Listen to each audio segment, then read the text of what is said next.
Salut, moi c'est Guillaume Haché. Vous écoutez 70 minutes avec.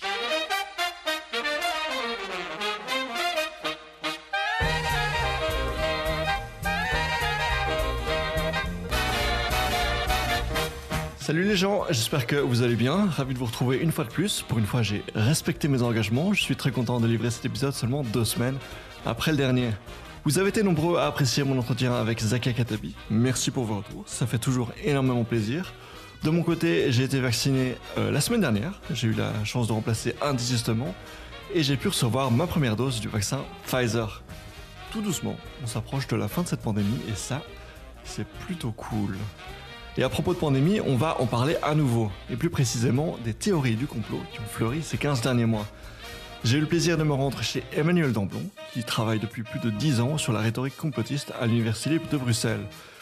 Comment peut-on reconnaître un discours complotiste ? Pourquoi y en a-t-il tellement de nos jours ? Quels outils pour lutter contre ces tendances ? Ensemble, on a pu aborder toutes ces questions, et bien plus encore. Juste une précision avant de se lancer, on jargonne un petit peu dans l'épisode, on essaye de définir les termes employés à chaque fois.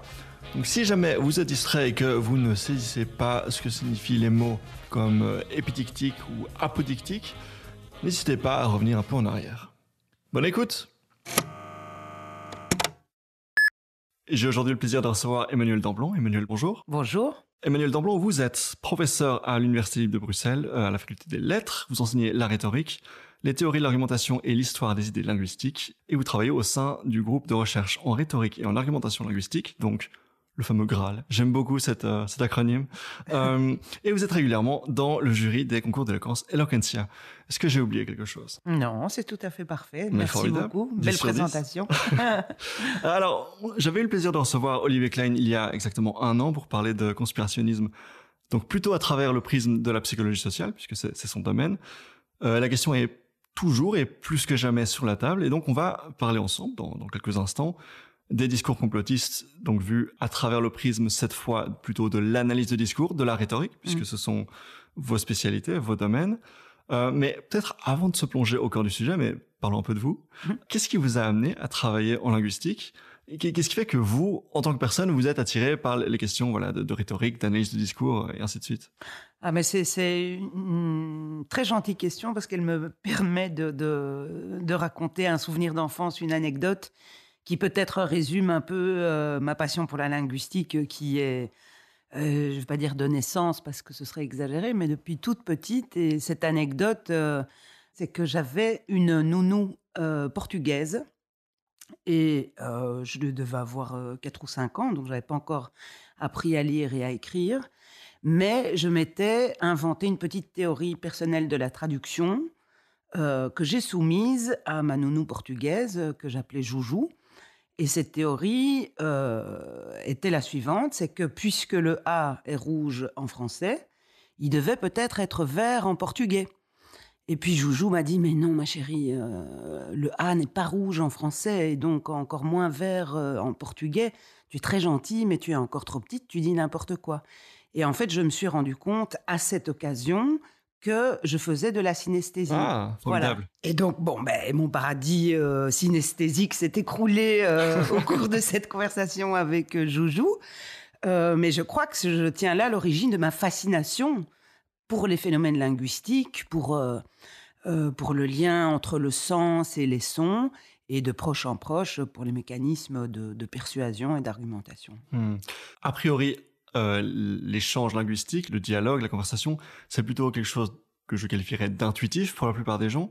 Quand on travaille dans la faculté des lettres, quand on analyse les discours, quand on va chercher les formules rhétoriques, etc., on quitte largement l'intuitif et on part dans l'intellect, dans le réfléchi. Est-ce que vous êtes ce genre de personne ? Alors, au fond, je dirais que je suis le résultat d'un paradoxe. Ok. Parce que je suis une grande intuitive, Okay. Mais que j'ai toujours eu l'intuition que je devais au maximum rationaliser tout ça pour ne pas m'envoler, pour que ça ne parte pas dans tous les sens. Et au fond, ce paradoxe dont je vous parle, je dirais que ça résume le paradoxe de la rhétorique. C'est-à-dire qu'on doit on nous dit toujours que pour qu'une pensée soit bien formée, bien exprimée, bien expliquée, il faut qu'elle soit absolument valide, avec des raisonnements extrêmement bien structurés. Et au fond, ce qui compte en rhétorique, c'est la persuasion. Et la persuasion, elle se donne toujours comme de l'évidence. Et donc comme le contraire de quelque chose qui est bien structuré. Et donc, en fait, la rhétorique, c'est de l'intuition bien ordonnée. Alors, c'est formidable parce qu'il y a déjà beaucoup de choses dans votre réponse. Je pense qu'à plusieurs reprises, on va toucher à des concepts très spécifiques à la rhétorique et à l'analyse de discours. Déjà, la première chose qui me saute aux yeux dans votre réponse, c'est qu'on va peut-être préciser persuader, convaincre. Est-ce que c'est la même chose? Alors il y a des océans de littérature sur la différence entre persuader et convaincre. Et les chercheurs ne sont pas d'accord entre eux. Mais ce qui est intéressant, c'est que l'idée qu'on s'en fait dans le langage courant, c'est que la conviction est plus rationnelle, plus argumentée que la persuasion qui serait, je dirais, plus intuitive et plus spontanément émotionnelle. Et en même temps, vous avez l'expression typique qu'on utilise dans les jurys d'assises, par exemple, où on parle d'intime conviction. Mmh. Ce qui paraît tout à fait paradoxal, voire contradictoire, voire ce qu'on appelle un oxymore, cette figure qui met ensemble deux éléments incompatibles. Et donc voilà, puisqu'il y a deux mots, c'est qu'il y a deux concepts, mais tracer une frontière nette entre ces deux concepts, c'est pas facile du tout. Ok, je pensais que vous alliez me répondre que vous étiez plutôt dans le camp des personnes qui pensent que ce n'est pas la même chose. Vous, personnellement, est-ce que vous avez une conviction? Parce que vous m'expliquez que il y avait énormément de littérature à ce sujet et que les chercheurs se disputaient. Est-ce que vous avez une conviction par rapport à ça? Oui, moi, ma conviction, c'est que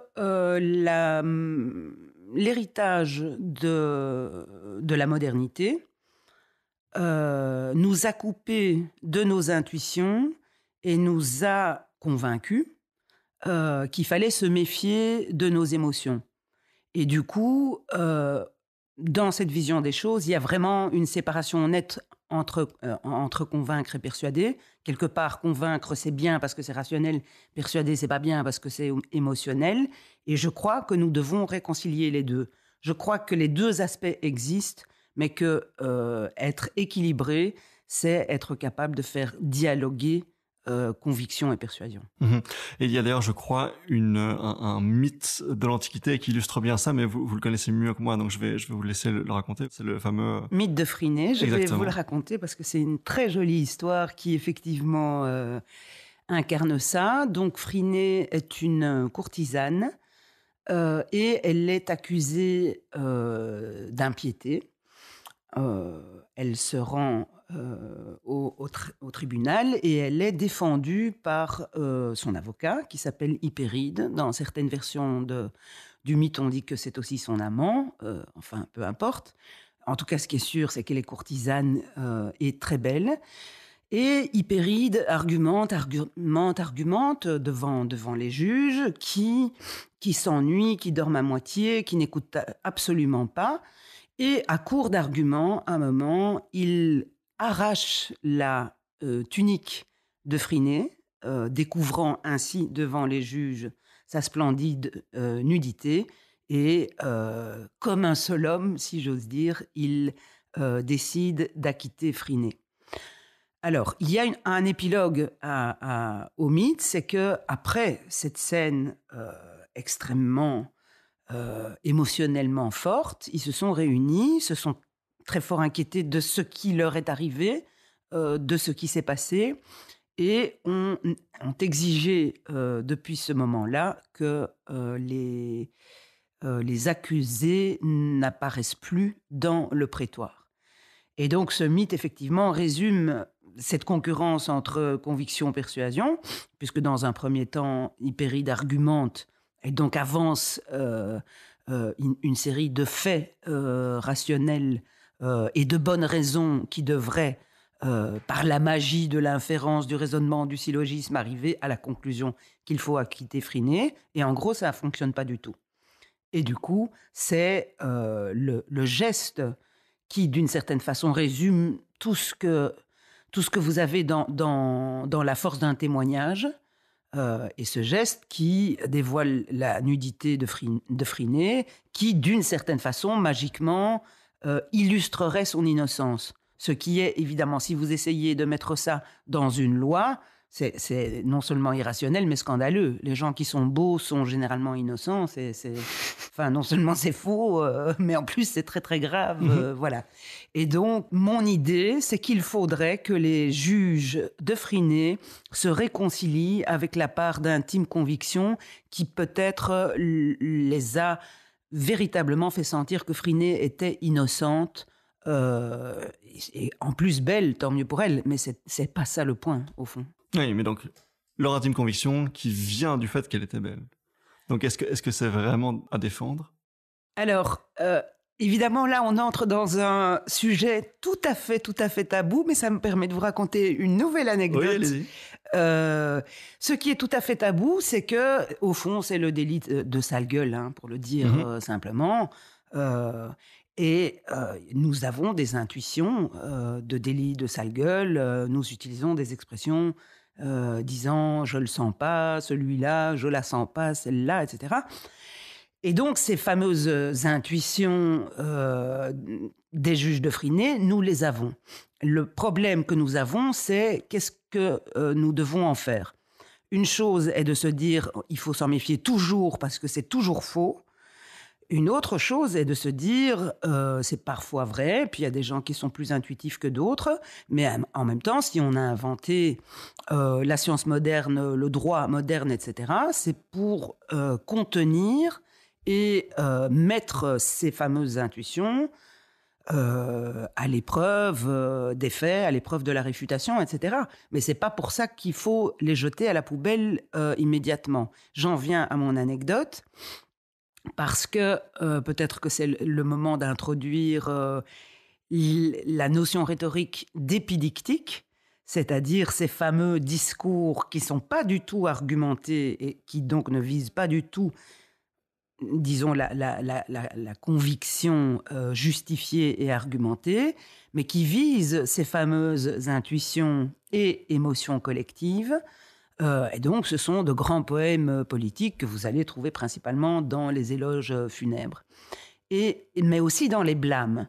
Par exemple, après un attentat, le chef de l'État doit faire un blâme et il va utiliser des formules un peu stéréotypées. Le terrorisme a lâchement frappé. Enfin, il y a beaucoup d'idées de lâcheté. Et puis, il y a aussi beaucoup de termes esthétiquement connotés. Et donc, j'en viens finalement à mon anecdote. On va revenir un peu plus tard, je pense, sur le genre de l'épidictique. Mais donc l'anecdote, oui. L'anecdote, oui, c'est ça, parce que ça fait un lien. Si vous voulez, c'est Freinet à l'envers. L'autre jour, il y a déjà quelque temps, une discussion entre amis se déroule et quelqu'un critique la coiffure d'une amie commune en disant « Écoute, ça va pas du tout, tu vois bien qu'il y a un vrai problème caractériel, t'as vu comment elle se coiffe ». Et là-dessus, petite polémique, mais enfin, on ne juge pas les gens sur leur physique, ni sur le choix de leur coiffure, etc. Et là, j'en profite pour leur expliquer j'explique à mes étudiants comment faire un bon blâme.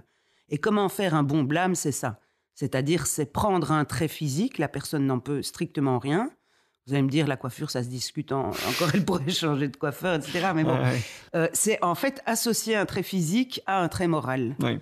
Regarde comment elle est coiffée, elle ne pourra jamais faire la tâche qu'on lui demande. Et si vous comprenez ça, vous comprenez à peu près tout le genre épidictique. Et donc, dans le mythe de Freinet, il y a quelque chose de ça. Et ce quelque chose, il est très archaïque, c'est-à-dire qu'on associe sa beauté à son innocence, et qu'on le veuille ou non, nous avons ça quelque part au fond de nous. La question, c'est qu'est-ce qu'on en fait ? Oui. Est-ce qu'on le jette à la poubelle ou est-ce qu'on le met comme ça dans la science et dans le droit ? Évidemment, la vérité, je dirais, est entre les deux. C'est-à-dire, il faut récupérer quelque chose de nos intuitions et il faut mettre le paquet pour les rationaliser au maximum. Formidable. On va y revenir, comme je le disais un peu plus tard, puisqu'il est question d'analyser le complotisme à travers ces outils-là. avant d'en arriver là, la rhétorique, c'est une discipline qui demande énormément de pratique, évidemment, avant d'arriver à quelque chose de décent. Tout le monde ne devient pas Cicéron du jour au lendemain. Mhm. Vous avez clairement beaucoup plus d'expérience que moi à ce sujet. Donc la question que je voulais vous poser, c'est est-ce que vous gardez en permanence vos lunettes de linguiste, d'analyse de discours, concrètement, quand vous allumez votre radio, votre télé, et que vous entendez nos politiciens habituels faire des argumentations, faire des discours politiques, est-ce que vous vous amusez spontanément à déconstruire leurs argumentations, à chercher les figures rhétoriques ? C'est une question, au fond, que je ne m'étais jamais posée. Et je crois, pour être tout à fait honnête, que c'est devenu un peu une seconde nature. Ok. Intuitivement, donc. Intuitivement. C'est-à-dire, je ne cherche pas du tout à le faire, mais oui, c'est devenu une seconde nature et je m'amuse, je dirais, des succès et des échecs rhétoriques de ce que je peux entendre autour de moi. Oui, certainement. Ok, très bien. Et donc, sur base de cette question-là, plus généralement, est-ce que, selon vous, il y a eu des évolutions notables ces 20 dernières années dans la rhétorique, dans la forme des discours de nos politiciens ? Alors, vous dites ces 20 dernières années... Oui, j'ai pris ce chiffre au pif, je le confesse. C'est vrai ? Oui. Parce que... C'est vrai que 2001, le 11 septembre, effectivement. C'est exactement ce que j'allais dire. C'est que si vous l'avez choisi au pif, il n'y a pas de hasard, hein, comme disait l'autre, il n'y a que des rendez-vous. Et bien entendu que nous sommes entrés dans l'ère conspirationniste. D'accord. Ça c'est certain. Même dans la bouche de nos politiciens, alors ? Dans la bouche de nos politiciens, par effet miroir. D'accord. C'est-à-dire qu'ils ont conscience du fait qu'il y a un degré de défiance et des théories alternatives ou des discours alternatifs qui sont toujours potentiellement présents. Et chaque orateur a en tête l'auditoire auquel il s'adresse. Et je crois que nos politiciens, prenons le cas de la campagne de vaccination qui nous occupe en ce moment, eh bien, on sent que dans les discours, il y a l'intention de rassurer et de lutter contre une défiance qui s'incarne ou qui se manifeste dans les théories du complot. Donc oui. Donc par incidence, et indirectement, il y a une répercussion sur la façon dont les politiciens s'adressent aux gens.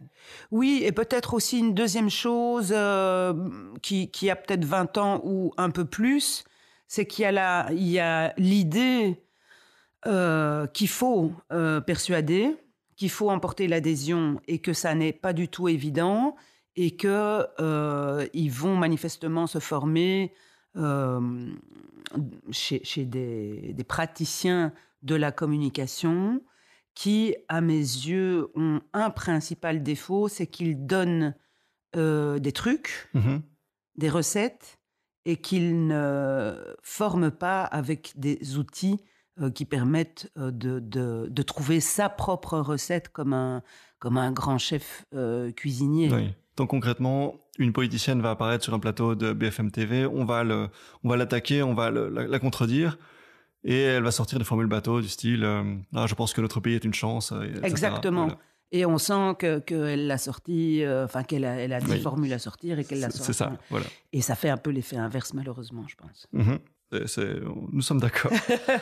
Voilà. Et donc, on s'approche tout doucement du cœur de la question. Le contexte, c'est évidemment aussi la crise de la démocratie. On parle de l'entrée dans une ère post-vérité, on en reparlera. Nos sociétés, elles sont de plus en plus fragmentées, divisées. Alors du coup, la question c'est, est-ce que la rhétorique peut nous aider à sortir de cette crise ? Est-ce que c'est un outil pertinent ? Oui, je crois que oui. Alors évidemment, vous avez compris que je suis... Biaisé ? Je suis biaisée dans le sens où je suis véritablement tombée amoureuse de ma discipline, puisque, comme je vous l'ai raconté tout à l'heure, ça remonte à loin dans mon enfance.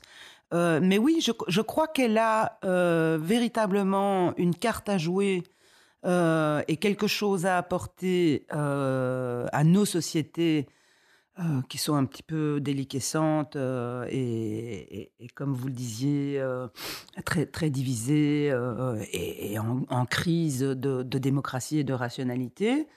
Alors, il y a 2 volets, on peut les développer l'un ou l'autre si vous voulez, comme vous voulez. Le premier volet, c'est apprendre ce qu'est vraiment l'esprit critique, au-delà d'un slogan et d'une formule, Mhm. c'est-à-dire gagner en hauteur de vue sur les qualités et les défauts de sa propre, position. Ça, c'est l'esprit critique. Ce qu'on apprend en rhétorique. Et la deuxième chose, c'est réapprendre à donner des sens, c'est-à-dire du sens collectivement à ce qui nous arrive, aux événements auxquels les sociétés sont confrontées. Et ça, c'est plutôt le volet poético-épidictique qu'on a complètement voulu jeter à la poubelle depuis 3 siècles maintenant. Donc c'est ça votre grande conviction, c'est que dans les temps modernes, on se focalise complètement sur le rationnel, le démontrable, l'objectif, et on laisse de côté l'émotionnel, donc le pathos, Oui. l'éthos. Exactement. C'est aussi vieux comme la rhétorique, hein, puisque Platon, qui est le grand adversaire de la rhétorique sophistique, veut aussi que les choses soient les moins émotionnelles possibles, etc. Mais disons qu'avec l'entrée dans la modernité, on en a la condamnation des émotions dans les discours s'est rejouée. Et dans le collimateur, on a accusé la rhétorique, d'ailleurs qu'on a retiré de l'enseignement, aussi bien en France qu'en Belgique, en pensant que bien éduquer les citoyennes et les citoyens consistait à leur apprendre l'histoire et la philosophie, et que ça suffisait largement. Et il faut aller... J'irais même un pas plus loin, c'est que la rhétorique a été associée à de la propagande et de la manipulation. Notez que dans le langage courant, quand on dit la rhétorique du soupçon, la rhétorique de ceci, ça veut dire la manipulation. C'est péjoratif, généralement. Tout à fait, Oui. c'est la plupart du temps péjoratif. D'ailleurs, j'ai de bons amis qui me disent « mais c'est vachement intéressant ce que tu racontes, mais pourquoi tu appelles ça rhétorique ? Pourquoi tu n'appellerais pas ça autrement ?» Et je dis justement, parce qu'il faut, la défendre de là où elle vient. Donc ça, je pense que c'est un élément important, effectivement, de voir que nous souffrons, nous avons cru que la démocratie serait piégée par trop de rhétorique, et j'inverse la formulation, je pense qu'elle a été piégée par pas assez de rhétorique, par une carence en rhétorique. Vous dites, on a laissé tomber la rhétorique en Belgique et en France, mais alors si je ne dis pas de bêtises, il me semble que dans le fameux pacte pour un enseignement d'excellence, qui est censé, je crois, impacter les secondaires à partir de 2027, donc encore un peu de temps, le latin devient obligatoire. Et justement, moi personnellement, c'est au cours de latin que j'ai eu beaucoup de notions de rhétorique. Donc finalement, est-ce que la rhétorique est vraiment effacée du cursus pour de bon ?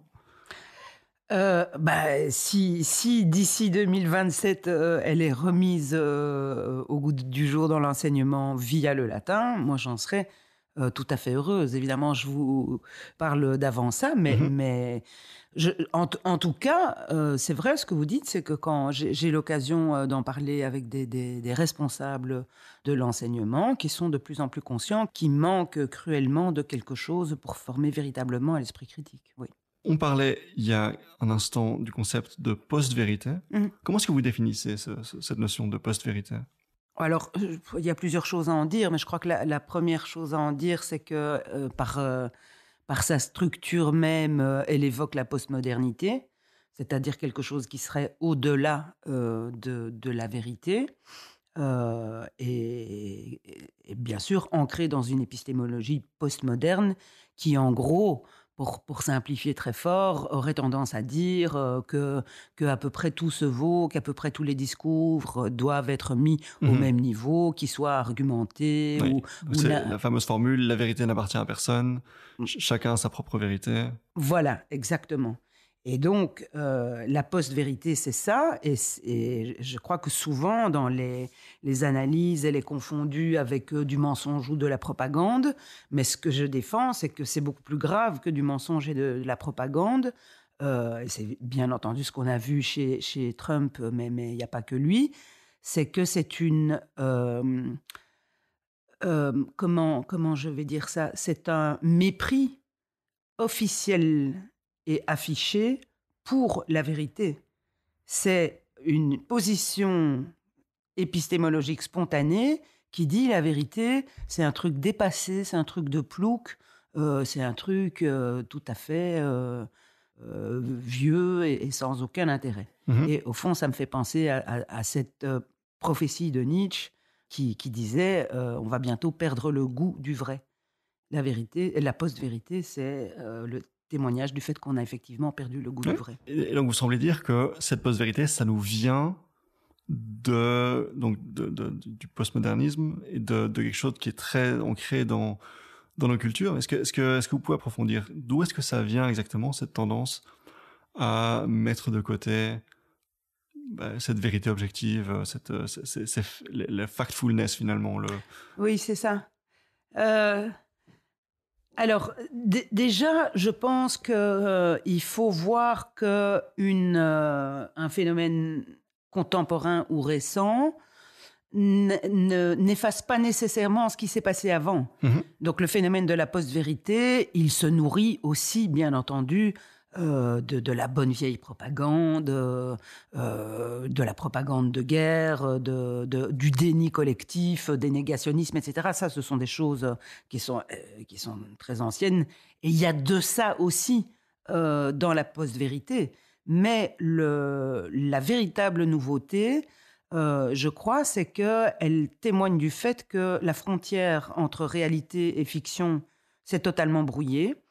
Et que, quelque part, c'est revendiqué jusque dans les universités comme une position tout à fait rationnelle ou intellectuellement acceptable. Okay. Donc je crois que ça dit un petit peu ça. Oui, donc ça dit ça s'illustre très bien, donc on va y revenir, mais par le conspirationnisme, donc par cette notion de, comme vous le disiez, cette frontière entre réalité et fiction qui s'amoindrit, qui s'efface. Mais je reviens avec ma question, et peut-être que vous n'avez pas de réponse, et c'est une réponse tout à fait valide. D'où est-ce que ça vient? Cette post-vérité? Oui, c'est ça. Si ce n'est pas forcément tout nouveau ces 20 dernières années, c'est en tout cas ces 20 dernières années qu'on le constate peut-être le plus. J'espère que je ne dis pas de bêtises. Ce qu'on dit, c'est que la post-vérité, c'est beaucoup plus récent. Hein. Elle est entrée, le terme est entré dans le dictionnaire d'Oxford en 2017, si je me souviens bien. Donc c'est assez récent. C'est très contemporain. Oui, voilà, exactement. Donc et ça, peut-être, on aura l'occasion d'en reparler. C'est qu'il y a deux générations de théories du complot. On n'est plus du tout dans le bon vieux, si j'ose dire, complot du 11 septembre 2001. Ça, on peut. Mais donc, si on revient systématiquement donc, au 11 septembre 2001, qu'est-ce qui fait dans cet événement que ça déclenche une vague de complotisme, de post-vérité Alors, donc, je crois qu'il faut séparer deux aspects. Pour revenir à votre question qui est d'où viendrait la post-vérité, je m'étais pas posé la question comme ça, donc merci. Mais une hypothèse, c'est qu'elle viendrait en remplacement des récits épidictiques qui devraient être là pour nous aider à donner du sens à des événements invraisemblables comme l'a été l'attaque des tours jumelles en 2001, comme l'est aujourd'hui cette pandémie mondiale que nous traversons, et comme je crois qu'il faut absolument remonter à la découverte des camps de la mort en 1945. C'est-à-dire, en fait, ça fait 80 ans qu'on passe de sidération en sidération, et la seule chose qu'on puisse essayer de faire pour rationaliser un petit peu tout ça, ou en tout cas pour surmonter ces sidérations, c'est produire des récits collectifs qu'on va trouver dans les fonctions épidictiques. Et donc, comme on ne fait pas ça, la post-vérité vient en remplacement de ça. Et donc, quelque part, elle nous dit, je vais vous réinventer une histoire, sauf qu'elle ne se présente pas comme une histoire, elle se présente comme la vérité. Ok, donc pour reprendre ça, il y a l'idée qu'on a ces événements traumatiques, vous donnez l'exemple des camps de concentration ou du 11 septembre, il y a en réponse à ça une absence de sens collectif, de direction, mais que se passe-t-il, pourquoi, de réponse au pourquoi. Et pour répondre à ce pourquoi, on est plutôt sur du très froidement du factuel, du logos, du mathématique et assez peu sur donc des fonctions épidictiques, des fonctions poétiques. Est-ce que j'ai bien compris? C'est exactement ça. Et pour aller au bout de votre proposition que je trouve très éclairante, c'est que... Je n'ai fait que répéter ce que vous disiez. Ah ben voilà, vous éclairez ce que je dis, c'est génial.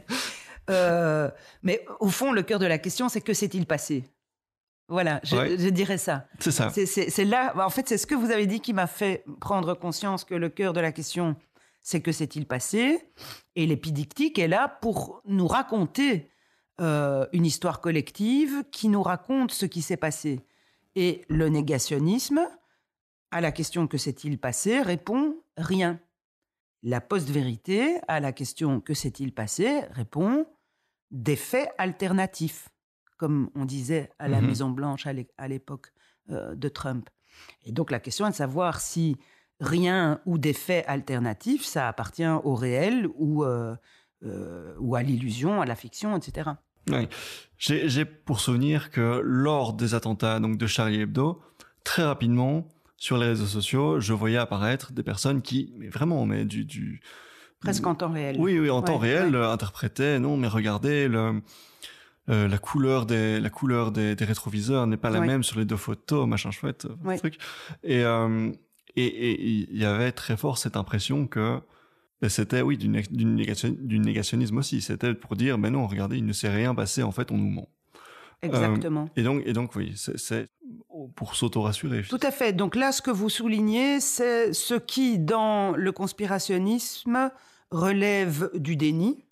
Et je pense qu'en fait, d'une certaine façon, le conspirationnisme témoigne de presque toutes les pathologies du regard qui nous tentent tous à tout moment et qui d'ailleurs pour certaines d'entre elles sont tout à fait bénéfiques à certains moments. Et donc là, il y a une part de déni qu'on connaît tous, c'est-à-dire face à un événement traumatisant, face à une mauvaise nouvelle, face à quelque chose de très difficile à encaisser, on commence par se dire mais non, c'est pas possible, c'est pas vrai, j'ai rêvé, etc.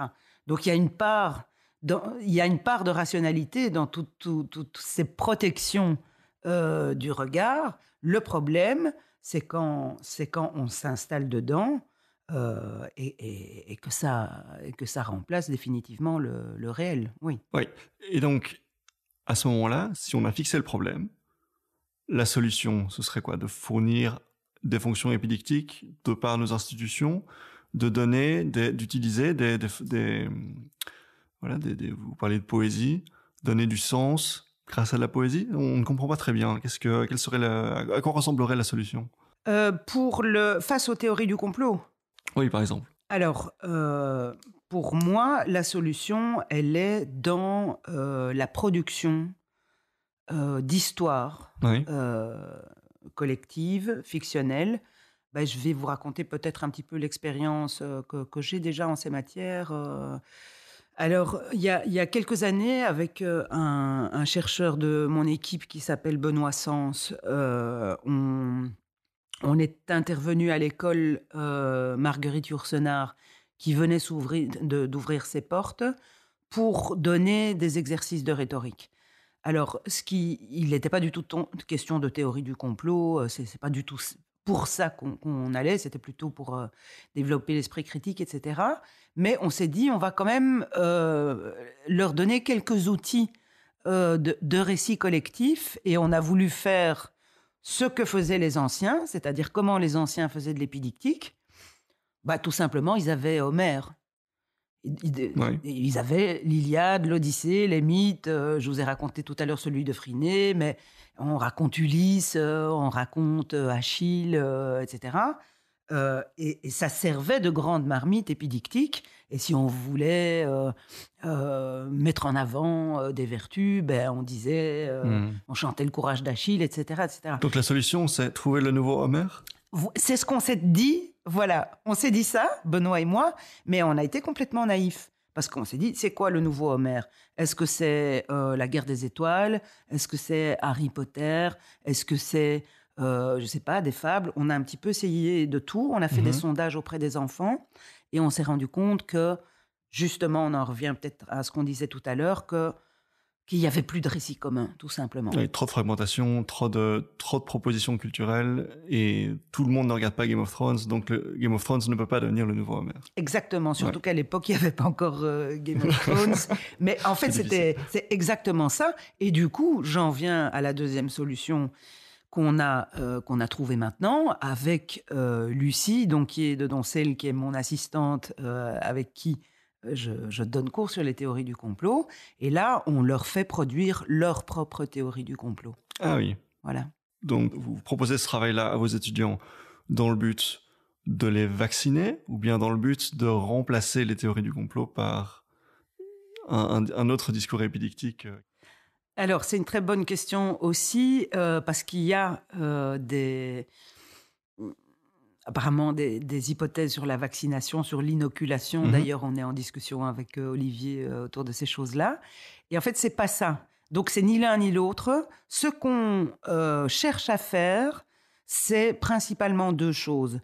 Parce que d'abord, on leur fait produire leur propre théorie du complot, mais après un cours entier de rhétorique, où ils ont une énorme boîte à outils technique en sachant exactement comment faire pour que le discours conspirationniste soit le meilleur possible.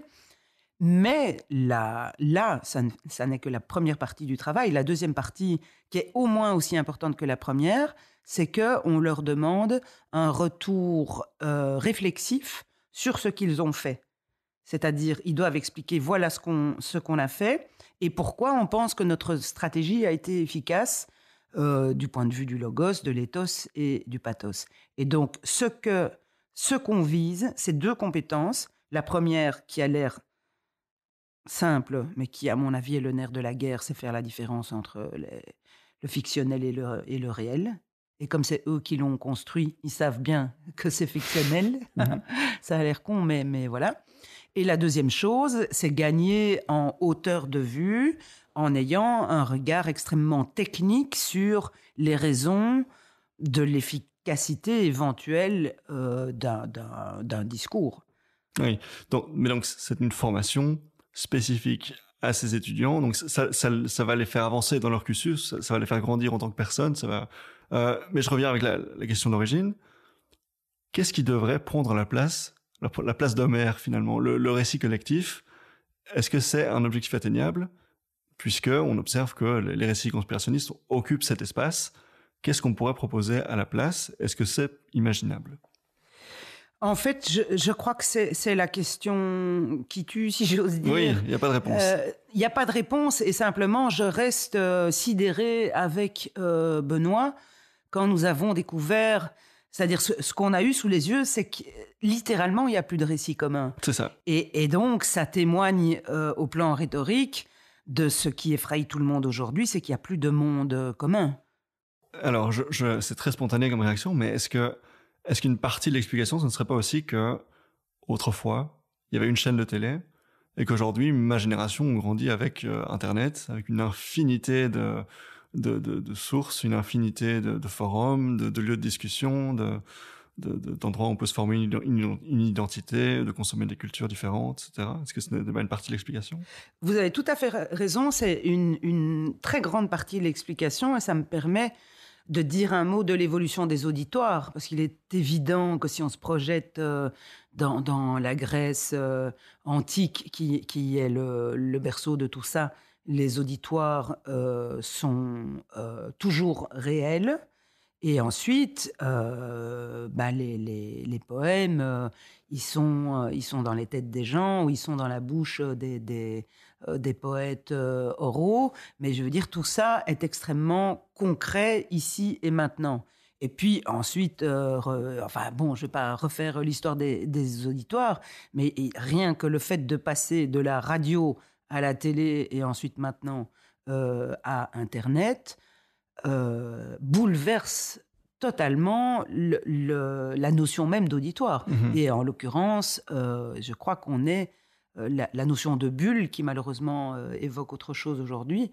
Mais au fond, ce qui est horrible, c'est qu'avec cette pandémie, on a tout un lexique qui dit quelque chose de la situation culturelle dans laquelle se trouve le monde entier. On est dans des bulles cognitives, et ça, c'est tout à fait réel, je pense. J'avais reçu plutôt dans l'émission je crois que c'était en janvier, Vincent de Corbiter, donc pour parler d'individualisme. Est-ce que vous faites un lien, donc, ce qu'on disait sur cette ère post-vérité, le fait que le récit commun existe de moins en moins? Est-ce que vous faites un lien entre ce constat et la montée, la suprématie de l'individualisme aujourd'hui dans nos sociétés? Mais je suis pas sûre qu'il y ait... Enfin, évidemment, j'ai pas écouté l'émission de Vincent, donc en fait, peut-être qu'on n'est pas d'accord, je sais pas. Moi, j'ai l'impression, justement, qu'il y a que cet individualisme, il est hérité... voilà, de l'ambiance d'après-guerre, des boomers, etc. Et que des générations qui arrivent maintenant, il y a de plus en plus de désir de collectivité ou de collectivisme, et qui justement se manifeste de façon tout à fait désordonnée, tout à fait variée, que ce soit du véganisme au terrorisme, en passant par les gilets jaunes ou des ambiances New Age. Il y a quelque chose, il y a une demande de collectivité aujourd'hui, oui, je pense. Il n'y a jamais l'idée d'effacer son identité, d'effacer son individualité au profit donc du plus grand groupe auquel on appartient. Il y a toujours cette idée mais j'ai une spécificité, une individualité, et je suis différent de mes frères, mes sœurs, mes parents, mon entourage, ainsi de suite. Je vois ce que vous voulez dire, mais ce que je trouve, au fond, le paradoxe, qui est peut-être très, très postmoderne, on peut dire, disons, les sociétés archaïques étaient collectivistes et puis la modernité est devenue individualiste, a créé la notion d'auteur et tout. Ben, nous, on a un mélange des deux qui se traduit rhétoriquement par les formules hashtag je suis Charlie, hashtag je suis Samuel Paty. Oui, c'est vrai que là, pour le coup, c'est très structuré, c'est très... on perd de l'individualité, tout le monde utilise la même formule.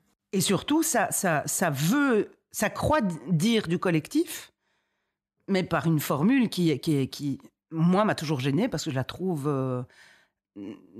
affreusement narcissique, en fait. D'accord. Qui es-tu pour dire je suis Charlie ou je suis Samuel Paty, en fait?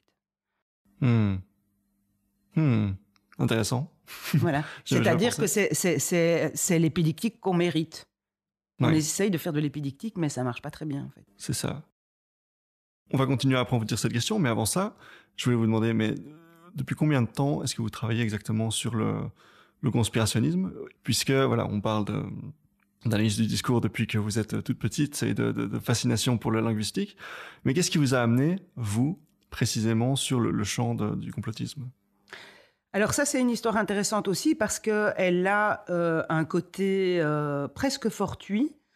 À l'époque, un chercheur de mon équipe avait envie de s'occuper de ça et j'avais pas du tout envie de m'occuper de ça. Je trouvais que c'était ennuyeux comme sujet. Moi, ce qui m'effraie à l'idée de regarder des vidéos de Jean-Jacques Crèvecoeur, c'est juste que c'est effrayant, c'est juste que c'est pas gai du tout. Je suis d'accord avec vous, mais justement, à l'époque, il n'y avait pas encore Jean-Jacques Crèvecoeur et il y avait des choses que, personnellement, je trouvais affreusement ennuyeuses, comme le complot de la Lune et comme... D'accord, oui. Okay. Et comme le 11 septembre et comme le protocole des sages. À peu près? Quelle année? Là, on est, je dirais, en 2008-2009, par là. Ok, donc je comprends que ce soit encore assez ennuyeux à ce stade. Oui. Et c'est ça qui est très intéressant, c'est qu'en fait, on était encore... C'est un peu comme si on était encore au 19e siècle, si vous voulez, en 2008-2009. Le modèle, c'était le 11 septembre, qui était encore assez proche.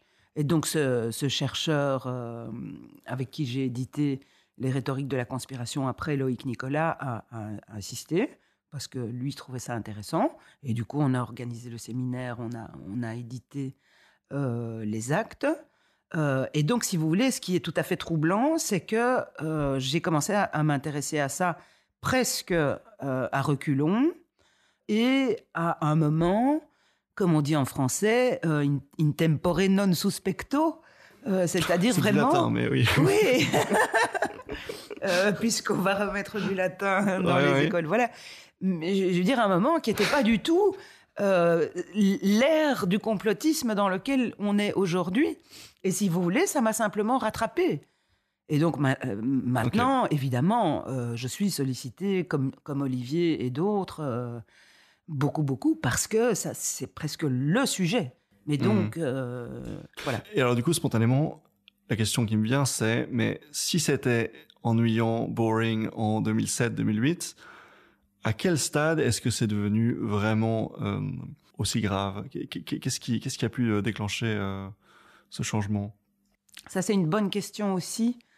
Je suis pas sûre d'avoir la réponse, mais simplement, j'ai l'impression qu'il y a eu un phénomène d'accélération et que l'ère des attentats en Europe... Est-ce que ce ne serait pas aussi les réseaux sociaux? Et bien entendu, il y a un rôle énorme des réseaux sociaux qui est beaucoup plus important aujourd'hui qu'il ne l'était. En 2008 Oui, c'est ça. Ça s'accélère furieusement. Mais je dirais qu'il y a les deux. C'est-à-dire, et vous voyez, on revient à l'idée du regard. C'est-à-dire, les attentats, ça a aussi été une nouvelle ère de sidération qui sont apparus en Europe dans ces années-là. Et les réseaux sociaux jouent aussi sur ces réponses qui sont liées au regard. Ce que vous disiez tout à l'heure sur mais regardez les rétroviseurs qui ont changé de couleur dans les attentats Charlie. Eh bien, le fait de faire passer des images en boucle produit l'effet mythe de Freinet. C'est-à-dire qu'à un moment, ça produit cet effet de persuasion ou d'intime conviction qui est irrépressible. Et vous pouvez ensuite déconstruire, réargumenter tant que vous voulez sur... prenez le complot de la Lune, qui est tout de même vieux, de 51 ans aujourd'hui. C'est caricatural à ce stade. Tout à fait caricatural. Vous avez vu le drapeau flotter. D'une certaine façon, c'est terminé, surtout si on vous le fait passer en boucle. Donc il y a cet effet d'intime conviction qui est lié au regard et au fait que les images sont sans cesse martelées, en fait. Alors, pour être un peu plus technique, oui. Parmi les concepts de la rhétorique, il y a bien sûr les 3 preuves d'Aristote. Donc, pour rappel, le logos, et corrigez-moi si je dis des bêtises, mais donc le logos plutôt la raison, les arguments, les discours, les faits. L'éthos, donc c'est plutôt l'orateur qui il est. C'est son caractère et ses qualités morales, la façon dont il se présente, dont il va apparaître. Oui, c'est ça. Et le pathos, donc là plutôt l'émotionnel, le ressenti. C'est tout à fait ça. Ok, alors si on se penche sur les contenus complotistes, par exemple, au hasard les fameux docus comme Ceci n'est pas un complot, ou bien les fameuses vidéos de Jean-Jacques Crèvecoeur, on y revient. Qu'est-ce qui vous saute aux yeux dans le logos, le pathos, l'éthos des personnes complotistes qui produisent ce genre de contenu? Je ne sais pas, les figures rhétoriques qui sont employées, est-ce qu'il y a des choses qui vous sautent aux yeux là-dedans? Mais là aussi, je dirais qu'il y a une évolution assez... Pour moi, il y a en tout cas 2 périodes, et je ne sais pas très bien comment les choses ont évolué entre les deux, mais ce qui me semblait caractéristique des récits complotistes ou des discours conspirationnistes, il y a, je dirais, une bonne dizaine d'années, quand j'ai commencé à m'y intéresser, c'est plutôt que les 3 preuves, donc ethos, pathos et logos, étaient un petit peu, présentaient des traits très mélangés et un peu incohérents. Par exemple, prenons l'éthos, très souvent, vous aviez, ou vous avez encore, un ethos d'expert. Ça, c'est très important.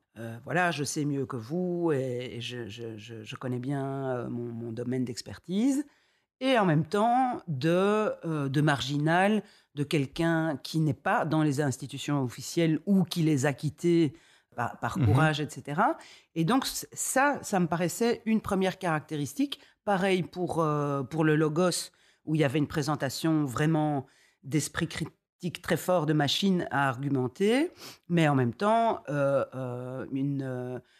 justement cette dimension de donner du sens qui était plus épidictique. Et pareil pour le pathos, en gros, pour faire simple, ça reste tout à fait vrai, c'est rassurer en même temps qu'inquiéter. Ce qui paraît tout à fait contradictoire. Oui. Je pense que il y a une dimension qui est on rassure parce qu'on donne un sens collectif à ce qui se passe, et en même temps on inquiète parce qu'on sent bien qu'il y a des forces occultes, des intentions cachées qui nous volent peut-être du mal. Donc ça, c'est ma première réponse, c'est qu'il y a des traits, il y a une très grande variété et peut-être un petit peu... c'est comme un kaléidoscope. Il y a toutes sortes de traits d'éthos qui sont en principe incompatibles entre eux, mais qui là se présentent comme une mosaïque. Donc ça, je dirais que c'est la première chose. Okay. Et puis la deuxième, qui est plus récente, je dirais, c'est que, prenons Ceci n'est pas un complot, le documentaire. Ce qui est très troublant, c'est que ça se présente comme extrêmement argumenté, et quand vous regardez d'un petit peu plus près, c'est que de la narration. C'est pas de l'argumentation. Et ça, je pense que c'est nouveau. Et de mon point de vue, une hypothèse possible, c'est qu'on se passe de plus en plus des traits de la modernité qui se présentent comme devant convaincre, argumenter rationnellement, et on entre dans l'ère du tout narratif, et on s'installe vraiment dans la place de l'épidictique, à la place de l'épidictique. C'est ça. Voilà. Mais en quoi est-ce que faire de la narration et donner un sens aux faits sans vraiment les argumenter, sans être dans le... Du coup, si je ne dis pas de bêtises, l'apodictique. L'apodictique, disons que c'est l'argumentation. Hein, voilà, c'est ça. Donc, si on ne fait pas de l'apodictique et qu'on reste donc dans juste la narration, qu'on donne un sens aux choses, en quoi est-ce que ceci n'est pas un complot, n'est pas alors de l'épidictique? Parce que l'épidictique, c'est dans la poésie, vous avez toujours des effets qui produisent des émotions collectives positives. D'accord. Ça fait du bien. Okay. C'est feel good. Okay. En fait, l'épidictique, c'est des feel good movies. D'accord. Et là, ce qu'ils font, c'est des feel bad movies. Les mêmes procédés, mais plutôt feel bad plutôt que feel good. C'est feel bad, mais surtout, c'est pas de la poésie. Parce que la poésie, elle se montre comme fictionnelle. Oui. Ah oui, c'est ça. Alors que là, ça prend la place du réel, et c'est à peu près le contraire de la poésie. C'est par ailleurs souvent, enfin, à mes yeux, en tout cas pour ma sensibilité, c'est souvent assez moche et vulgaire et des choses comme ça. Mais ça prend la place de la poésie, tout en techniquement n'étant pas du tout de la poésie, puisque ça se présente quand même comme du réel. C'est un peu compliqué, mais... Non, mais c'est très intéressant, il faut suivre. Mais donc, vous disiez premièrement un mélange entre les différentes figures d'éthos, donc à la fois le spécialiste et le marginal, ce qui est exactement, l'expert marginal. Assez novateur, oui. Ouais, ce qui est assez audacieux. Ouais. Mais d'ailleurs, est-ce que être marginal, c'est fondamentalement un plus quand on essaye de projeter une image de qui je suis, moi qui essaye de défendre une idée? Si je me présente comme marginal, est-ce que j'ai un avantage? Oui, c'est un avantage narcissique énorme, parce que vous vous présentez comme celui à qui on ne la fait pas. Et là, il y a aussi certainement, là c'est plutôt au plan politique, l'héritage de l'idée que être citoyen libre en démocratie, c'est être du côté de la contestation et de l'insurrection. Ça, je dirais que c'est pas un épiphénomène. On est plutôt sur le volet politique, mais il y a en gros l'idée, c'est que être obéissant, c'est être pas libre. Mhm. C'est une ultra simplification de l'idée que dans certaines situations vraiment de dictature, il y a un droit à l'insurrection. Et là, si vous voulez, être marginal, c'est montrer que vous incarnez l'insurrection à vous tout seul, ce qui est waouh pour l'éthos. C'est bien. Donc c'est une posture donc souvent employée en combinaison avec d'autres, par exemple celle du spécialiste du je sais tout. Et en parlant de ça, vous m'expliquez que la teneur du discours est fondamentalement... Elle n'est pas apodictique, elle n'est pas argumentée, elle n'est pas rationnelle, mais elle est dans la narration, dans non pas la poésie, puisque c'est plutôt feel bad, c'est plutôt... ce n'est pas de la fiction, on essaie de décrire du vrai, mais ce sont des techniques qui se rapprochent de l'épidiptique. Voilà, et donc ça, c'est une innovation donc de ces nouvelles... ce nouveau contenu conspirationniste. Est-ce qu'il y a d'autres choses, par exemple au niveau du pathos, au niveau du logos? Alors, peut-être un point pour revenir au logos, c'est que j'ai pas dit qu'il n'y avait pas du tout d'arguments. D'accord. Il y en a, mais simplement, ils sont connectés entre eux. Au fond, argumenter, c'est quoi ? C'est placer des raisons, des faits et des opinions dans une chaîne logico-argumentative qui va vers une conclusion. Et là, vous avez des faits, des images, des opinions qui sont connectées entre eux dans une trame narrative qui ne mène vers aucune conclusion. Mais séparément, si vous faites un zoom arrière de tous ces éléments, et c'est ça aussi qui produit cet effet de persuasion, c'est que dans ces images, ces arguments et ces opinions, il y a plein de choses qui sont vraies aussi. Et donc, c'est pas une technique avec des ficelles monstrueuses, etc. C'est plein d'éléments de vérité qu'on vous met comme ça sous les yeux et on vous dit débrouillez-vous. Et c'est vous. Nous sommes tous des animaux interprétants et donc c'est nous qui faisons cette interprétation, vous voyez. Mais donc plutôt une forme de vraisemblance, on prend des éléments de vérité, on les présente et puis on laisse le spectateur les interpréter et se persuader que le trait, la narration qui nous est présentée, c'est finalement la vérité, l'unique, inquestionnable. Ça, je crois que c'est tout à fait important, c'est que ça produit cet effet de vérité, mais que la grande efficacité aussi est liée au fait que, au fond, c'est cet effet de dévoilement, parce que c'est vous qui l'avez interprété, et ça produit vraiment cet effet de dévoilement. Un petit quelque chose aussi à propos, je dirais, de la trame narrative et de la non-poéticité de ces feel-bad movies. C'est que en termes de narration justement, ça c'est Julien Queuille qui le dit, un philosophe qui s'est intéressé à ça. Je pense qu'il a raison, ça relève plus du fantastique que du merveilleux en termes de genre. Et en fait, le merveilleux, si vous voulez, c'est du poétique totalement, du fictionnel, pas nécessairement poétique, mais pourquoi pas, totalement assumé. C'est-à-dire, vous voyez, dans les contes merveilleux, il y a des choses dont on sait bien que ça n'existe pas, comme des fées avec des baguettes magiques ou des choses comme ça. Alors que dans le fantastique, on est dans un rapport beaucoup plus clignotant au réel. C'est-à-dire, on n'est pas sûr d'avoir bien vu, on a des créatures qui sont dans l'entre-deux, comme les vampires, comme les zombies, vous voyez. Au fond, on va dire, prenons la bonne fée du merveilleux, elle est clairement du côté de la fiction, et donc on récupère tous les éléments éthico-esthétiques du feel-good movie, et le vampire ou le zombie du fantastique. Justement, on n'est jamais tout à fait sûr d'avoir bien vu ce qu'on a vu, etc. Et ça, dans la narration conspirationniste, c'est très très fort, surtout dans les documentaires, où on croit, par exemple, dans Ceci n'est pas un complot, à un moment, on voit des malades à l'hôpital en arrière-plan, Et on passe assez vite dessus, et le commentaire dit ben, cette femme, elle est maquillée, donc vous voyez bien que elle ne devrait pas être maquillée puisqu'elle est. Oui, ça n'a pas de sens, c'est contradictoire. Oui. Voilà. Mais on l'a vu, on l'a pas vu. Enfin voilà, c'est un petit peu entre deux. Oui, oui.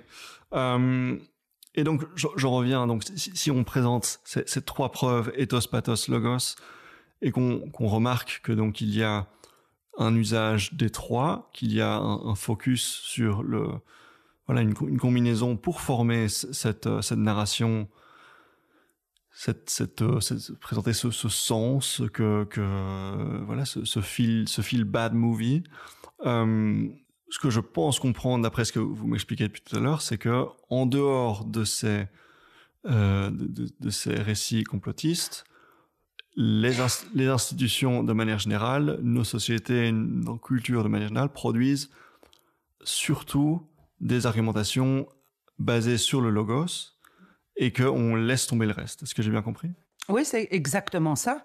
Et donc, ce que je crois, c'est que les producteurs et amateurs de théories du complot nous renvoient la mauvaise conscience de la modernité qui n'a pas voulu prendre au sérieux le besoin humain naturel de donner un sens collectif à ce qui nous arrive.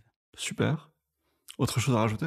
Peut-être une dernière petite chose qui me paraît importante, c'est que justement, peut-être la toute dernière étape qu'on est en train de voir et de réaliser, je dirais, c'est que beaucoup d'experts cherchent à expliquer les théories du complot ou les théoriciens du complot en les déconstruisant ce qui est faux ou pas valide dans leur raisonnement, et à certains moments en les disqualifiant, voire en les ridiculisant. Et je crois que ça a un effet pervers auquel on est en train d'assister vraiment sous les yeux. C'est que de l'autre côté, si on peut dire dans l'autre camp, ils renvoient à ces experts-là leur propre miroir inversé en faisant des analyses d'experts des arguments produits par les experts et en se moquant d'eux et en les ridiculisant. Donc on est vraiment dans un jeu... Oui, où de part et d'autre, il y a une construction de réalité, de dire mais regardez, c'est évident que cet hurluberlu dit n'importe quoi. Voilà. Et finalement, il y a une espèce d'équivalence qui se crée. Et c'est l'arroseur arrosé. Ouais. Et je ne sais pas jusqu'où ça va aller, mais on est... Donc, vous me donniez l'exemple, avant qu'on démarre l'enregistrement, de Olivier Klein, que je disais, on l'a reçu dans ce podcast il y a 1 an. Vous m'expliquez qu'il était allé en plateau sur la RTBF pour parler donc des propos de Jean-Jacques Crèvecoeur, et que dans son dernier vlog, dans son dernier récit conspirationniste, il prend des extraits de cette émission pour, justement, vous disiez l'arroseur arrosé, se moquer d'Olivier. Est-ce que du coup Olivier a eu tort de faire ce qu'il a fait ? Est-ce que c'est ça la conclusion ? Alors, pour être un peu plus précise, c'est Jean-Jacques Crèvecoeur fait une réunion en visioconférence avec certains de ses collaborateurs, et il montre pas d'extrait, mais il fait allusion. D'accord. En disant j'ai eu affaire à ce chercheur de l'ULB, etc. Et ce qui m'a frappé, quels que soient les contenus, c'est que d'une certaine façon, il mimait ce que Olivier faisait quand on l'invitait à juger. Il se posait en expert, finalement. Oui, exactement. Et du coup, il y a vraiment un jeu de miroir. Alors, la question de est-ce que Olivier a eu tort, je ne crois pas. Il fait son travail de psychologue spécialiste des théories du complot. Mais ce que j'essaye de dire, c'est qu'il y a un phénomène d'accélération et de mimétisme. Vous savez, il y a la fameuse image des neurones miroirs. Enfin, c'est pas une image, il paraît qu'on a vraiment des on a des neurones miroirs. Voilà, bien entendu. On les a, Galès et l'a découvert. Je pense qu'il y a quelque chose de cet ordre-là. Il y a un jeu de miroir qui est en train de s'installer, parce que d'une certaine façon, Jean-Jacques Crèvecoeur faisait presque du mimétisme de ce que Olivier avait fait en le regarde en lui. Et du coup, comment est-ce qu'on sort de ce jeu de miroir et de neurones miroirs, comme vous disiez? Quelle est la solution pour... Là, je pense qu'il va falloir continuer de regarder ce qui se passe. Ok, pas encore de réponse à ce stade? Oui, pas de réponse à ce stade parce que ça vient de sortir à peu près. Ah oui, ok. Et il y a un nouveau phénomène par semaine qui sort pour l'instant. Voilà, super.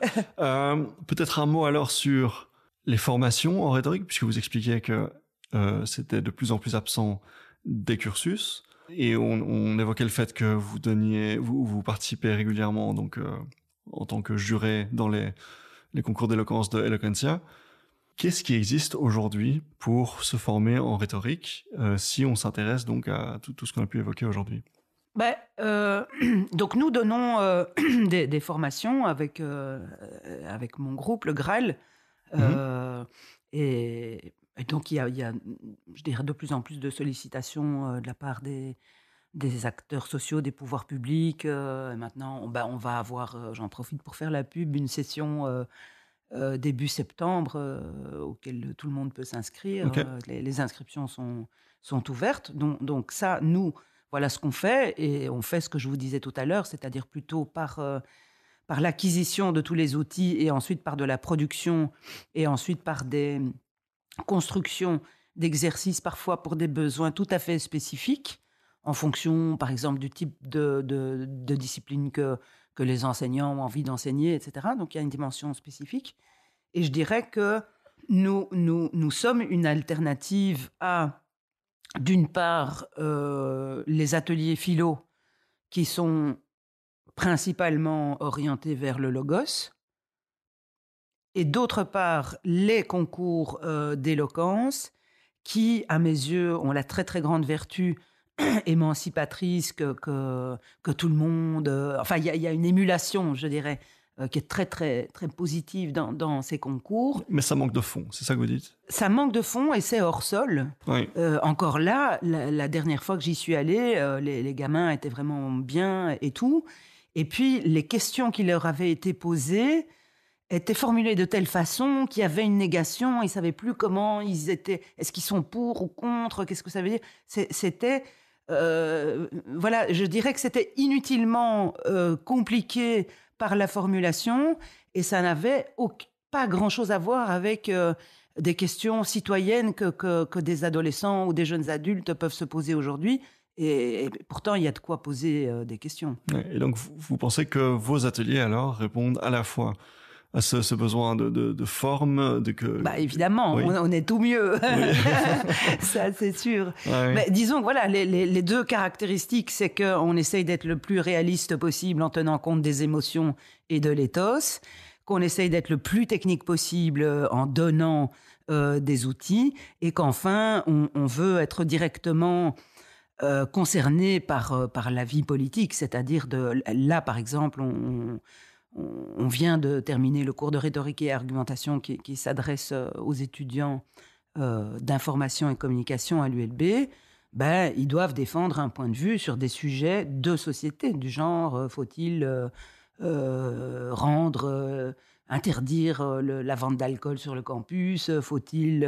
enfin, des questions tout à fait précises et concrètes, et pas des choses philosophico-poétiques qui leur seront... pas nécessairement utile. Formidable. Donc, vous dites en septembre? Ouais. Où ça? Quand ça? Alors, c'est sur le campus de l'ULB et vous pouvez trouver tous les renseignements sur le site du Graal. Du Graal, ok. Donc, on va sur le site du Graal. On peut déjà s'inscrire? Et oui, tout à fait. Les inscriptions sont ouvertes. Absolument. Et c'est gratuit, c'est payant, il y a des réductions? C'est payant, mais pas cher. D'accord. Et puis, il y a des réductions certainement. Pour les étudiants? Oui, voilà. Mais je dirais que ça s'adresse... Enfin oui, ça s'adresse à tout le monde, mais à mon avis, le public qui se sentira le plus concerné, c'est plutôt les enseignants, les acteurs sociaux, okay. Voilà, ce monde-là. Formidable. Emmanuelle Templon, merci beaucoup. Merci à vous, c'était un plaisir. Mais plaisir partagé. On se retrouve dans 2 semaines pour un nouvel épisode. Au revoir.